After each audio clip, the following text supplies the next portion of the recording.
Hello everyone, welcome back to my channel Campus Classroom. I am Khushboo, student of Delhi university. आज के video में हम unit 1 को आगे कंटिन्यू करने वाले हैं। लास्ट वीडियो में हमने ग्लोबलाइजेशन टॉपिक डिस्कस किया था। आज की वीडियो में हम लोग इंटरनेशनल बिजनेस जो टॉपिक है वो डिस्कस करने वाले हैं। तो सबसे पहले तो अगर आपको लास्ट वीडियो से रिलेटेड कोई भी डाउट हो तो आप उसे कमेंट सेक्शन में डाल सकते हैं और अपने डाउट्स जो है वो क्लियर कर सकते हैं। फिर अगर आपको मुझे मेरे वीडियो से रिलेटेड में कोई भी सजेशन देनी हो कि मैं अपनी वीडियो में क्या चेंजेस कर सकती हूँ और क्या नहीं, तो वो भी आप कमेंट सेक्शन में डाल सकते हैं। मैं पूरी कोशिश करूँगी कि आप मेरी वीडियो से कम्प्लीटली सेटिस्फाइड रहें। सो बिना टाइम वेस्ट करते हुए हम आगे बढ़ते हैं। इंटरनेशनल बिजनेस, लास्ट क्लास में मेरे को बताया, शॉर्ट में बताया ना कि इंटरनेशनल बिजनेस जो है वो होता क्या है। मतलब जब एक फर्म जो है वो बिजनेस ट्रांजेक्शन्स को पूरे वर्ल्ड में, ऑल ओवर द वर्ल्ड करे। पूरे वर्ल्ड का मतलब ये नहीं कि हर कंट्री में करता ही है, मतलब अपने देश से आगे जाकर दूसरे देशों के साथ करे, तो उसे जो है वो इंटरनेशनल बिजनेस कहते हैं। अब आप कहोगे कैसे ट्रांजेक्शन्स, तो मतलब गुड्स का ट्रांसफ़र करना, सर्विसेज ट्रांसफ़र करना, टेक्नोलॉजी दूसरे देशों तक पहुंचाना, अपने यहाँ के नॉलेज और कैपिटल को दूसरे देशों के साथ शेयर करना, ये सारी चीज़ें जो होती हैं वो इस तरह के ट्रांजैक्शन के अंदर जो है वो बिजनेस ट्रांजैक्शन के अंदर इंक्लूडेड होती हैं। अब इंटरनेशनल बिजनेस जो है वो मेनली जो है ना वो इंटरनेशनल ट्रेड में इंगेज होता है, यानी कि बाहर के देशों के साथ अपने सामान का व्यापार करना। इसमें इंपोर्ट और एक्सपोर्ट दोनों ही इंक्लूडेड होते हैं। यानी कि सिर्फ ये नहीं है कि हम अपने सामान को या अपने प्रोडक्ट्स को बाहर दे रहे हैं, नहीं, हम वहाँ के प्रोडक्ट और सामान को भी अपने देशों में ला रहे हैं। फीचर्स क्या होते हैं इंटरनेशनल बिजनेस के, तो लार्ज स्केल ऑपरेशन, यानी कि जो इंटरनेशनल बिजनेस है वो लार्ज लेवल पर होता है। सिंपल है ना कि ग्लोबल लेवल पर हो रहा है। हम सिर्फ इसमें हमारा ही देश का इन्वॉल्व नहीं है, बाकी देश भी इन्वॉल्व है।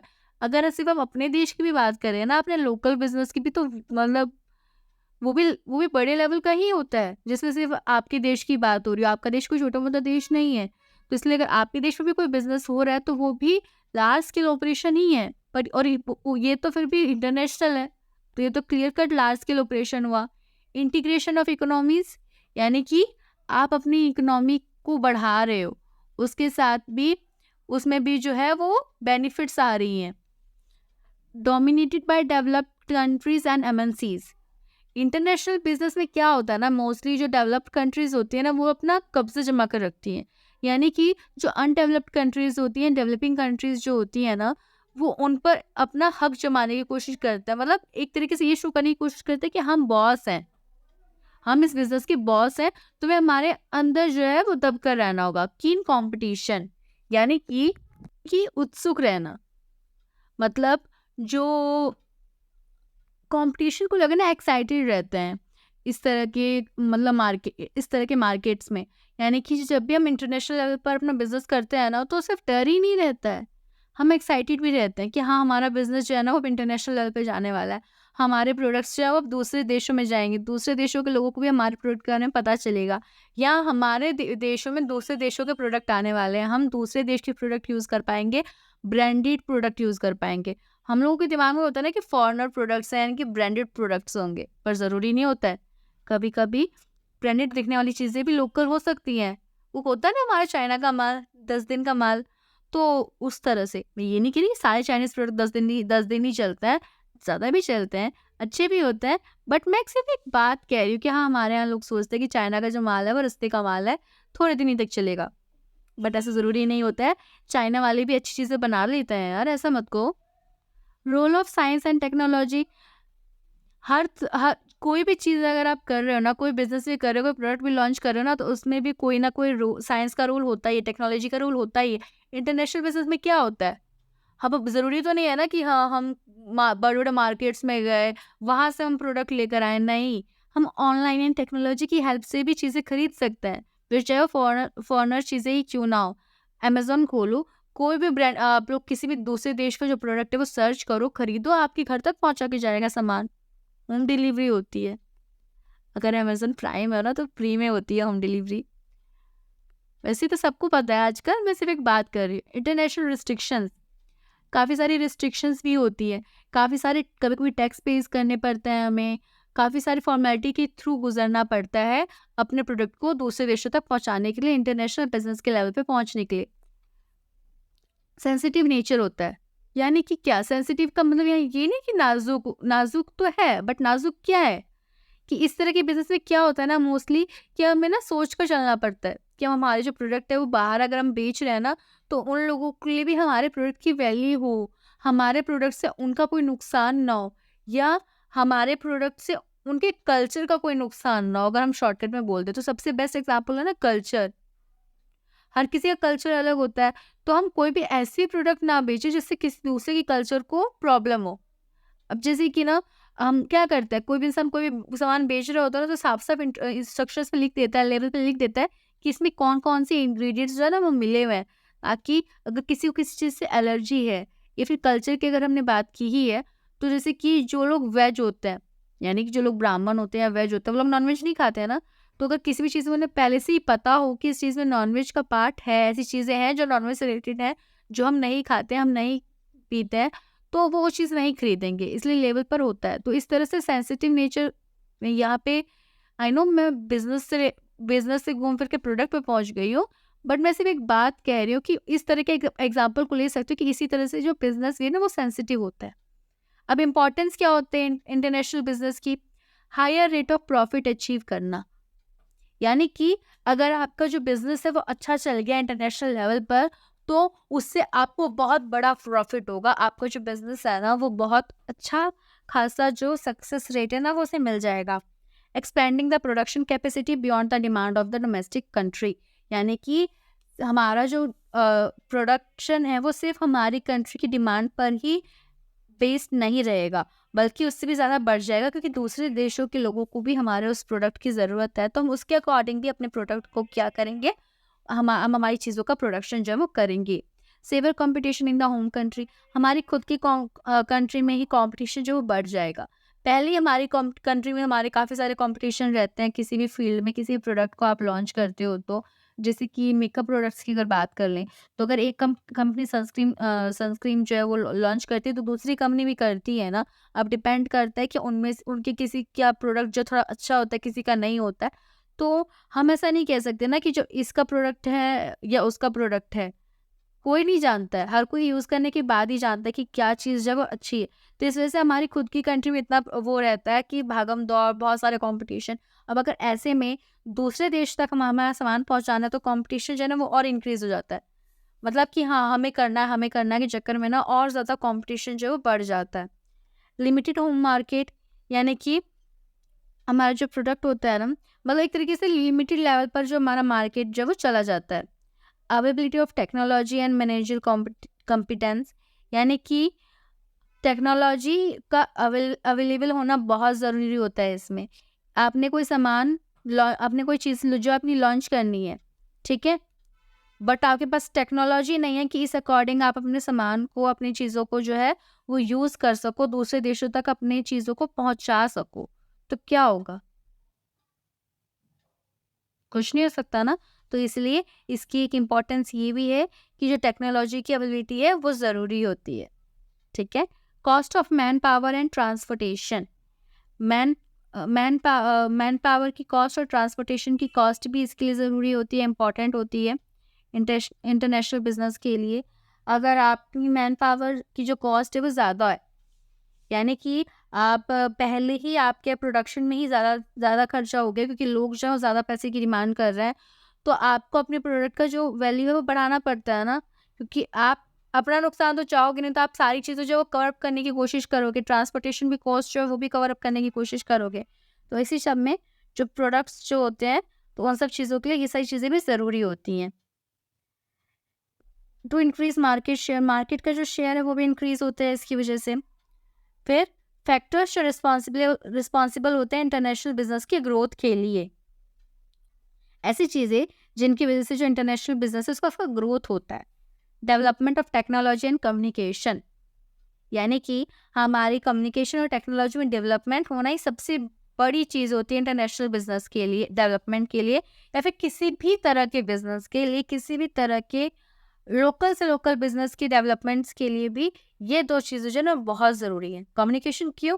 अगर आप लोगों तक अपनी बात को, अपने प्रोडक्ट के बारे में अच्छी से अच्छी नॉलेज दे पाओगे, उन्हें अच्छे से समझा पाओगे, उनका कम्युनिकेट कर पाओगे, तो टेक्नोलॉजी कैसे कि आप घर बैठे भी टेक्नोलॉजी इंटरनेट के ज़रिए लोगों तक अपनी बात पहुँचा पा रहे हो, तो बेस्ट है ना? टेक्नोलॉजी की डेवलपमेंट की मदद से और कम्युनिकेशन की डेवलपमेंट की मदद से क्या कर पाते हैं। पहले क्या हुआ करता था, किसी को कोई भी चीज़ खरीदनी है ना, तो पहले जाओ, उसके बारे में जानो, फिर दूसरी दुकान पर जाओ, फिर उसके बारे में जानो। ऐसे ना दुकान घूमते-घूमते इंसान थक जाता था और सोचता था सामान को तो छोड़ो, छोड़ो, नहीं लेना है तो सामान, इसके चक्कर में हमें इतने चक्कर काटने पड़े। बट अब क्या होता है, घर बैठे-बैठे सब पता चल जाता है कि आपके प्रोडक्ट की डिमांड क्या है मार्केट में, आप जो सर्विसेज ऑफर कर रहे हो वो वर्ल्ड के दूसरे पार्ट्स में उसकी क्या वैल्यू है वहाँ पर, ये सारी चीज़ें अब आप घर बैठे-बैठे ही जान सकते हो, या बैठे-बैठे ही अपने बिज़नेस को जो है आप आगे बढ़ा सकते हो। ट्रांसपोर्टेशन रिवॉल्यूशन क्या?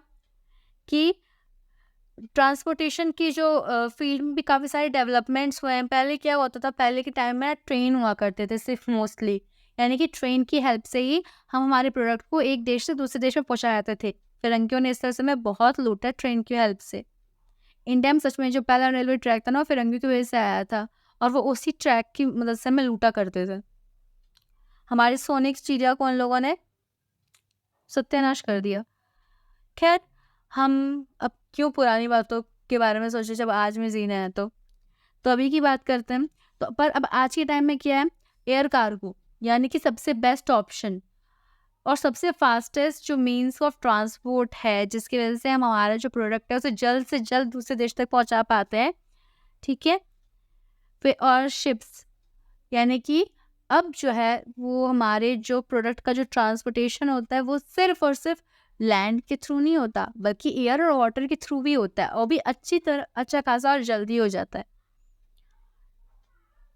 कंपटीशन मार्केट, जो सबसे बड़ा जो वो होता है फैक्टर होता है हमारे इंटरनेशनल बिजनेस को आगे बढ़ाने का, वो होता है कंपटीशन। यानी कि जिस तरह से कंपटीशन बढ़ता जाएगा, हम भी सोचेंगे ना कि हम भाई दूसरों से अच्छा करें ताकि हमारा जो नाम हो, हमारे प्रोडक्ट की वैल्यू जो है वो मार्केट में ज़्यादा हो। ठीक है? तो इसलिए क्या करते हैं, हम हमारे सोचने के तरीके को बदलते हैं, नई-नई चीज़ें सोचते हैं, हमारे प्रोडक्ट को और बेटर बनाने की कोशिश करते हैं ताकि या फिर कॉस्ट को रिड्यूस करने की कोशिश करते हैं ताकि हम लोगों तक एक बेस्ट चीज़ को जो है वो पहुँचा सकें, हमारा जो वैल्यू है वो मार्केट में बढ़ जाए। ग्लोबल मार्केटिंग एंड आर-एन-डी, यानी कि जो ग्लोबल मार्केटिंग एक ऐसा वर्ल्ड वाइड स्केल पर है, जो मार्केट है जो कि कमर्शियल एडवांटेज की हेल्प से किए जाते हैं। यानी कि जो भी हमारे अपने ग्लोबल ऑपरेशनल डिफरेंसेस होती हैं या फिर उनके सिमिलैरिटीज़ और अपॉर्चुनिटीज़ होती हैं ग्लोबल ऑब्जेक्टिव को मीट करने की, उनको पाने की, उस पर ध्यान देते हुए, उसका एडवांटेज लेते हुए हम हमारे काम को आगे बढ़ा सकते हैं। यानी कि जो एमएनसीज जो है, उन्होंने भी रिसर्च और डेवलपमेंट एरियाज में काफ़ी कुछ इन्वेस्ट किया होता है ताकि वो अपने ट्रेडिंग टेक्निक्स को एक्सप्लोर कर सके, अपने प्रैक्टिसेस को अच्छा बना सके। Regional integration, the proliferation of regional integration schemes such as European Union, North Area Free Trade Agreement have created a borderless world between the member countries by reducing trade blocks and fostering the globalization trend. यानी कि normal अगर सबसे best बात की जाए तो जो trade blocks को रिड्यूस कर किया गया है, यानी कि अब क्या होता है ना, हमें हमारे आपस में दूसरे देशों के साथ मतलब ट्रांसपोर्ट बिजनेस करने से पहले, सिंपल बोलूँ तो, सॉरी मैं काफ़ी कंफ्यूज हो गई थी, दूसरे देशों के साथ बिजनेस करने से पहले हमें ये नहीं सोचना पड़ता कि वो दूसरा देश है, हम कैसे करें, नहीं। अब एक बॉर्डर लेस है, मतलब कोई बॉर्डर नहीं है, ये नहीं कहूँगी बॉर्डर हट गया, ऐसा नहीं है, रियल वाला बॉर्डर है। बॉर्डर लेस से ये मतलब है कि विजुअल, मतलब वैसा वाला बॉर्डर नहीं है कि हाँ, हम दूसरे देशों के साथ कॉन्टैक्ट नहीं कर सकते, हम इनसे बात नहीं कर सकते, हम इनके साथ बिज़नेस नहीं कर सकते, ऐसा कुछ नहीं। इन सब से अब हम फ्री हैं। Emergence of global situation, These situations include the General Agreement of Tariffs and Trade, the World Trade Organization, the International Monetary Agreement between nations and their functions are enriched in international treaties. यानी कि ये जो institutions हैं, जितने भी मैंने अभी नाम लिए हैं, द गैट, WTO या फिर द इंटरनेशनल मॉनेटरी एग्रीमेंट्स, जो कि नेशंस के बीच में हुए थे, ये इसलिए हुए थे ताकि जो फंक्शंस हैं बिजनेस के वो और अच्छी लेवल पर हो सके, उस बिना किसी तरह के भेदभाव और बिना किसी तरह के प्रॉब्लम की हो सके.